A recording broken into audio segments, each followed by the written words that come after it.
Slovenski trg je izjemno majhen in čeprav predstavlja idealni testni trg za validacijo nekih inovativnih poslovnih idej, žal ne zadostuje za skalabilnost in potem, da podjetja lahko na tem trgu res rastejo. Zato se slovenska podjetja seveda morajo širiti preko meja Slovenije in pridobivati nove poslovne priložnosti na tujih trgih.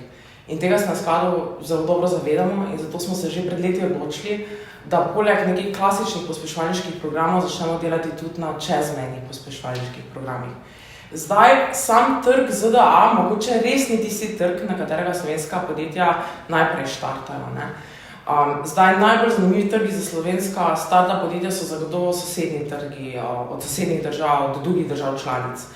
Je pa tudi res, da ti trgi so geografsko bližje, kulturnostno bližje in zato so tudi dosti lažje dostopni.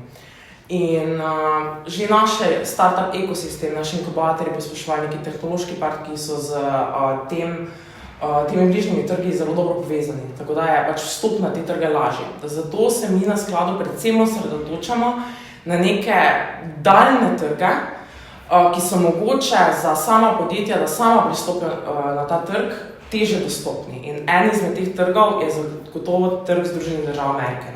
Zdaj vemo, da trg Združenih držav Amerike je ogromen trg in zelo je zanimiv z vidika inovacij.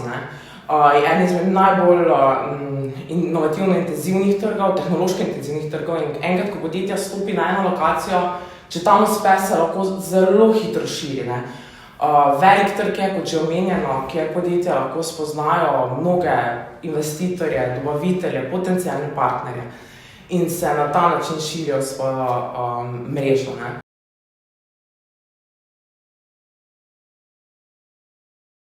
Je pa tudi kulturološko zelo zanimivo, to se je videlo v Združenih državah Amerike, ker so Američani, kar se tiče nekih poslovnih navad, mentalitete, povsem drugačne od nas.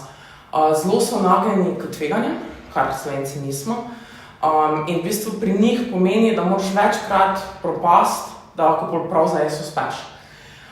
In to je tudi pomembno, da podjetniki kaj takega vidijo, da nekaj navdihne in da mogoče kaj takega bolj prenesejo v samo slovensko okolje.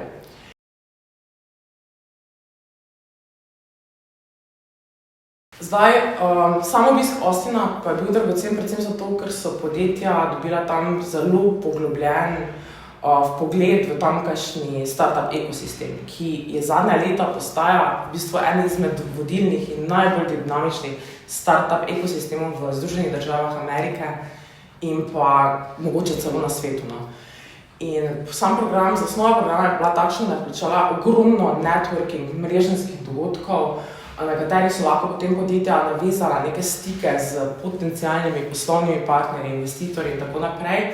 In po mnenju podjetij, vse koliko sem jaz komunicirala z njimi, je glih to najbolj pomembno, da navežejo nek stik, ki bo jim mogoče bolj v naslednjih korakih pomagal pri vstopu na ta trg. Po drugi strani pa je bilo tudi to zelo dobro, da so se med sabo spoznala. Nekatera podjetja se prej med sabo sploh niso poznala in so tam, ko smo bili vsi skupaj na obisku, izmenjevala izkušnje, znanja, mnenja in med sabo navezovala stike, ki jim lahko tudi bolj koristijo, ko se vrne nazaj v Slovenijo. Tako da to v bistvu prispeva tudi k krepitvi slovenskega ekosistema kot takšnega.